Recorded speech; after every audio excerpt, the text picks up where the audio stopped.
Could you envision a situation where a number one draft pick didn't want to go and force his hand elsewhere like an Eli Manning? Or do you think that because New York is New York and because they'll probably have a new head coach, a guy like Trevor Lawrence would definitely end up just, being drafted and being okay with that? I don't know. You can look at it from not only the player's perspective, but I think you have to look at it from the agent perspective. You look at it from his parents' perspective, right? Like, you really want to put your son in a position where he's got a chance, or your client in a position where he's got a chance to be successful. And I think when you look at these organizations, the thing that you want to look at is stability, right? Is there stability with the ownership? Is there stability with the general manager? Is there stability with the head coach? Is there stability with the play caller? Is there stability with the roster?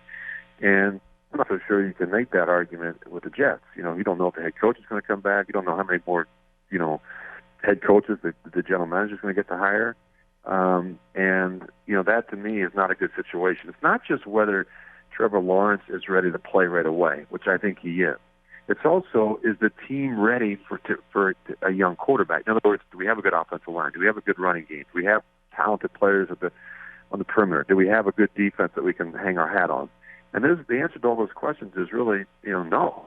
And so, it is going to be a work in progress, and there are going to be a lot of growing pains, and there's going to be a lot of rough Sunday afternoons. And, it's, the situation that Ben Roethlisberger went to when he went to Pittsburgh, when they had Jerome Bettis and the best defense in football, very different than what, Trevor Lawrence is going to step into when he comes to the Jets.